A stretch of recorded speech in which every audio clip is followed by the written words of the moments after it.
Hello दोस्तों। मेरा नाम है निखिल और आप देख रहे हो सिंपल करियर। और फाइनली ये पहला एपिसोड है करंट अफेयर सीरीज का। अगर आप एक प्रोफेशनल इंडस्ट्री में काम करते हो तो बेसिक करंट अफेयर्स के बारे में जानना काफ़ी इम्पोर्टेंट रहता है। तो आज की वीडियो में हम बेरूट लेबनान में जो ब्लास्ट हुआ था 4 अगस्त को उसके बारे में डिस्कस करेंगे। इस वीडियो के पूरे टाइम स्टैम्प्स डिस्क्रिप्शन में दिए गए हैं।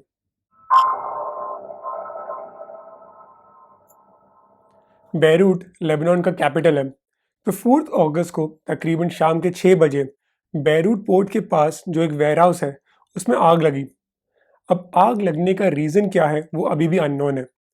अब इस वेयरहाउस में फायर क्रैकर्स भी थे। तो पहला एक्सप्लोजन जो हुआ था वो मेनली फायर क्रैकर्स के वजह से हुआ जो उस वेयरहाउस में स्टोर्ड हुए थे। उसके बाद एक सेकेंड ब्लास्ट हुआ। उस ब्लास्ट का रीज़न ये था कि उस वेयरहाउस के पास एक दूसरे वेयरहाउस में 2750 tons of ammonium nitrate store किए गए थे। ये अमोनियम नाइट्रेट पिछले 6 सालों से वही उस वेयरहाउस में स्टोर किया हुआ था। अब अमोनियम नाइट्रेट क्या है? अमोनियम नाइट्रेट एक वाइट केमिकल इंग्रेडिएंट है जो एग्रीकल्चर फर्टिलाइजर्स में यूज़ किया जाता है। अगर आप अमोनियम नाइट्रेट को फ्यूल या फिर कोई और कंटामिनेंट्स के साथ मिक्स करोगे तो वो एक मेन इंग्रेडिएंट रहता है माइनिंग या कंस्ट्रक्शन एक्सप्लोजिव्स बनाने के लिए। यूनिवर्सिटी कॉलेज ऑफ लंदन के प्रोफेसर एंड्रिया सेला ये कहते हैं कि स्मॉल क्वांटिटी ऑफ सिर्फ अमोनियम नाइट्रेट काफ़ी सेफ होता है हैंडल करने के लिए। बट अगर आप काफ़ी सारा अमोनियम नाइट्रेट को एक साथ स्टोर करोगे तो over a period of time वो ग्रेजुअली डीके होता है। सो प्रॉब्लम ये होता है कि टाइम के साथ जब ये अमोनियम नाइट्रेट डीके होता है तो वो little bit of moisture absorb करता है और इवेंचुअली एक रॉक का शेप लेता है। और ये डेंजरस होता है क्योंकि अगर इस पे फायर पड़ेगा देन जो केमिकल रिएक्शन होगा वो काफ़ी इंटेंस रहेगा। अब जब ब्लास्ट हुआ था उसमें एक मशरूम क्लाउड भी फॉर्म होता है और एक सुपरसोनिक शॉक वेव रिलीज होता है जो कंप्रेस्ड एयर के वजह से फॉर्म होता है। जब अमोनियम नाइट्रेट एक्सप्लोड होता है तो वो toxic gases such as ammonia gas, nitrogen oxide, ये सारे गैसेस रिलीज हो सकते हैं जो काफ़ी डेंजरस भी हो सकता है। तो इन रीजंस की वजह से कंट्रीज काफ़ी strict rules and guidelines follow करते हैं अमोनियम नाइट्रेट को स्टोर करने के लिए। अब ये अमोनियम नाइट्रेट जो इतना रिस्की केमिकल है वो बेरूट पोर्ट के वेयरहाउस में क्यों स्टोर किया गया? ऑलमोस्ट 7 इयर्स पहले सितंबर 2013 को बातूमी जो एक सिटी है जॉर्जिया में, वहाँ से ये शिप जिसका नाम था रूसस सेल हुई और उसका फाइनल डेस्टिनेशन था मोज़ाम्बिक, अफ्रीका का। ये शिप कैरी कर रहा था 2750 टन्स ऑफ अमोनियम नाइट्रेट। ये जो शिप है वो एक Russian businessman named mister Igor ने लीज किया था और इस शिप के जो कैप्टन थे वो थे मिस्टर प्रोकोशेव। शिप के कैप्टन के अकॉर्डिंग शिप में माइनर लीकेजेस और माइनर टेक्निकल इश्यूज थे और जो मेन ओनर था मिस्टर इगोर ऑलरेडी डेब्ट और फाइनेंशियल क्रंच में थे। तो इस फाइनेंशियल क्रंच के वजह से जो शिप के जो ओनर थे उनका ऑर्डर था कि बेरूट से एडिशनल कार्गो आइटम्स और हैवी मशीनरीज लोड किया जाए फॉर एक्स्ट्रा मनी।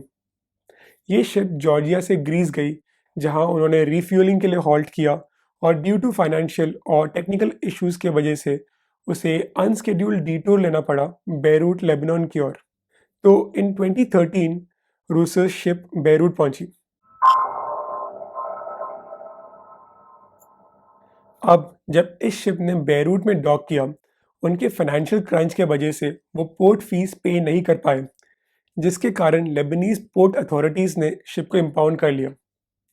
अब क्योंकि उन्होंने फीस भी पे नहीं किया और क्योंकि शिप में काफ़ी लीकेजेस भी थे, इम्पाउंड करने के बाद जो क्रू और कैप्टन थे उन्हें वापस घर भेज दिया गया और जो एंटायर कार्गो अमोनियम नाइट्रेट का था उसे वेयरहाउस हैंगर 12 में शिफ्ट किया गया। तो ये शिप कभी अपनी फाइनल डेस्टिनेशन मोज़ाम्बिक, अफ्रीका में पहुंची नहीं। ये जो अमोनियम नाइट्रेट है वो originally international bank of Mozambique ने परचेज किया था वहाँ के एक लोकल कंपनी के लिए जो कमर्शियल एक्सप्लोसिव्स बनाते हैं। बीबीसी के अकॉर्डिंग इसके लिए $1 मिलियन पे किए गए थे मिस्टर इगोर को इस अमोनियम नाइट्रेट को अफ्रीका तक पहुंचाने के लिए। मोज़ाम्बिक में अमोनियम नाइट्रेट इंपोर्ट करना काफ़ी कॉमन है फर्टिलाइजर्स बनाने के लिए या फिर कोल पिट्स में एक्सप्लोसिव्स बनाने के लिए।